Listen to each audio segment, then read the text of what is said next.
Hi, it's Katie from the Resale Committee, and we are going to talk to you about your volunteer position at Resale.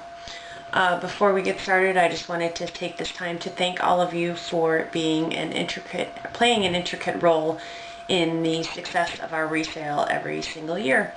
So thank you, and here we go.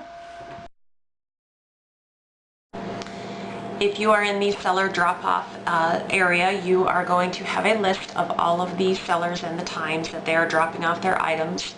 You need to make sure that they put their items in the correct sections so that the people putting them out on the floor can have them all ready to go.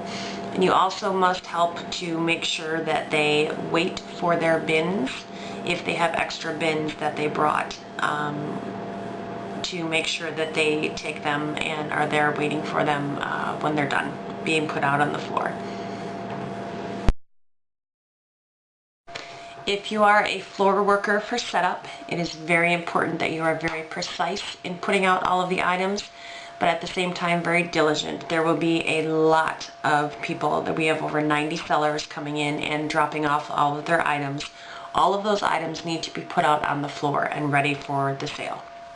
All of the signage will be put up on the floor. You can also use your map for help, or any other person who's been there, done that, can help you decide where to put the item. They will all be separated for you already and ready to go in separate sections in the drop-off area. So be sure to make sure you look at the items carefully, and if they're closed and they are rubber banded together, all the hangers are rubber banded together to separate them for you, make sure that you take the rubber bands off the hangers and hang them onto the racks according to size. They should be separated by size for you and all set and ready to go. Make sure that you, like I said, do it fast. There will be a lot, and we don't want a lot of backup. We want it to be out on the floor and ready to go. Admission. There is not really a whole lot of difference between admission on Friday and Saturday. The only difference is on Friday it will be, of course, only open to other twin group members. So if they are in another twin group, they must bring their saga, or you will have a list to check them off on. If you don't have a list, though, they have to show their saga. Otherwise, admission personnel takes the $1 entry fee from our guests, and if the guests have a bag from another resale, you must check that bag in. You will have one number to keep on the bag, and they will keep their number as well. And they must get that item back when they are done at our resale. If they bring in their strollers, you must tie a red ribbon around that stroller to make sure that we are aware that that is their stroller and not one that they have to buy. Other than that, they also get a stamp when they get their $1 to us. They get a stamp on their hand so that they can re-enter without having to pay the next time. And that's it. If you are a bagger, you are in charge of taking off all of the tags from the items that the customers come up with and giving them to the checker. So you have all of your items.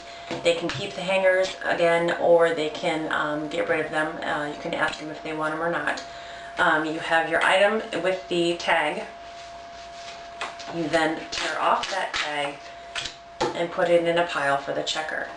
While the tags, just go through every item and take out the tags. And as the tags are ripped off, you then bag those items as the checker is checking them for the totals.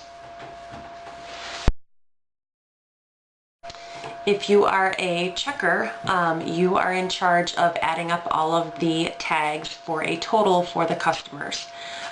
You must make sure that you add up all of those tags twice to make sure you get the same total both times. You then give the receipt from the calculator to the customer, and they will then take that receipt and pay at the cashier. They will not be giving you any money. They pay at the cashier, so make sure you add up all of their tags twice, get the same total twice, and give them the receipt to take them to the cashier. We allow people to hold large items in a holding area while they are shopping until they are done, so they don't have to carry that large item around while they shop.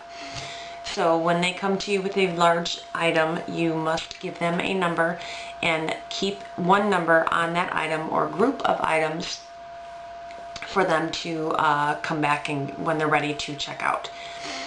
They must be aware that there is only a half-hour time limit on those items. If they do not come back and claim those items within a half hour, they will be going back out on the floor. So you must make them aware of that. If you are a holding area runner, you are the go-between between the checkout area and the holding area. If a pom-pom should go up, you are to take the number from the person in line and get their items for them and make sure that the checkout person has the tags from that item so that they pay. If you are the line coordinator, the line will get very large, so just make sure that the line keeps moving smoothly so that everybody can get their stuff.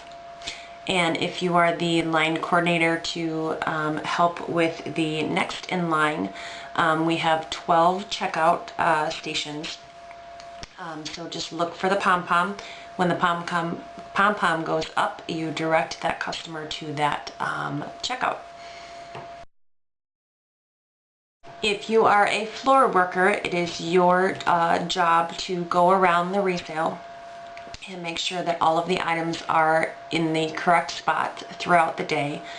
Make sure that the floor and the area is nice and clean and that it is looking good and emptying out, hopefully, for the day. But just go through often and tidy up things as needed.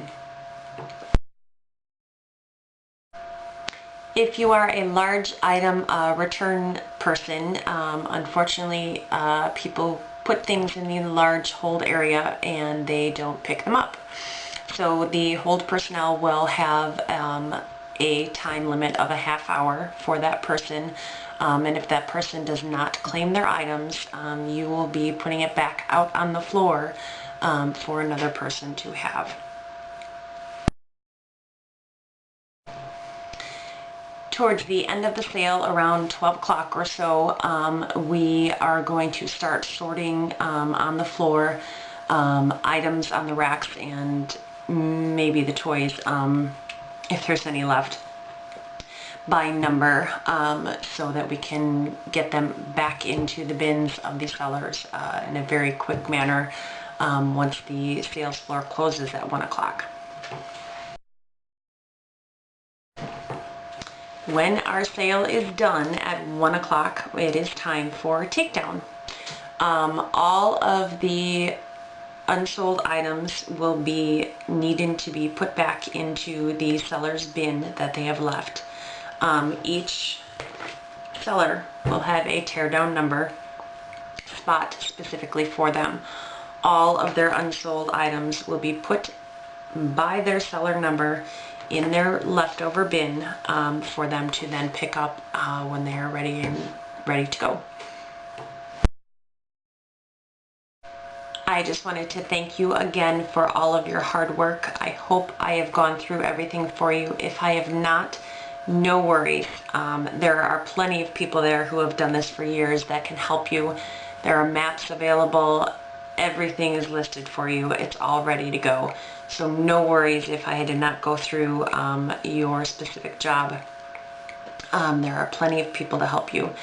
And please take a look for our next video on being ready to shop.